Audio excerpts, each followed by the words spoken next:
প্রত্যেকদিন আমি সকালে ভাবি যে আমি আগে করে ঘুম থেকে উঠবো। প্রত্যেকদিন আমি 6টার সময় অ্যালার্ম সেট করে রাখি ফোনে, কিন্তু ঠিক উঠি 8:30টার সময়। আমি যখন ঘুম থেকে উঠি রায়ানও তখন ঠিক ঘুম থেকে উঠে পড়ে। আর ঘুম থেকে ওঠার পরে আমরা যখন ডাইনিং টেবিলে বসে চা খাই, ও টেবিলের ওপরে বসেই খেলা করে। আর দেখলে তো টেবিলের ওপরে কি অবস্থা করেছে, ফুল একদিকে ফুলদানি একদিকে।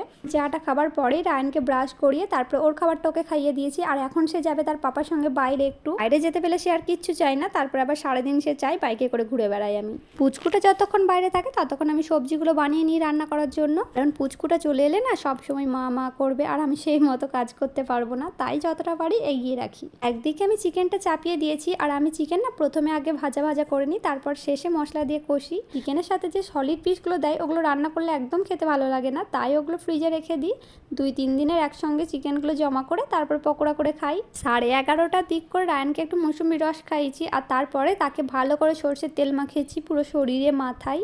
আর এখন সে রোদে একটু খেলা করছে, তার একটু ঠান্ডা লেগেছে। কিছুদিন পর আজকে প্রচুর রোদ উঠেছে, তাই যত বালিশ তোষক সব রোদে দিয়েছি। এই কিছুদিন ধরে তো টানা বৃষ্টি হচ্ছিল, কালকে রোদ উঠেছিল কিন্তু আজকে রোদের তেজটা একটু বেশি। আর আজকে গাছগুলোতেও না প্রচুর পরিমাণে ফুল ফুটেছে, দেখতে বেশ সুন্দর লাগছে। তো চলো আজকের ব্লগটা এখানেই শেষ করছি। ভালো লাগলে একটা লাইক করে দিও, আর চাইলে আমার চ্যানেলটা সাবস্ক্রাইব করে নিতে পারো পরবর্তী ভিডিওগুলো দেখার জন্য। টাটা।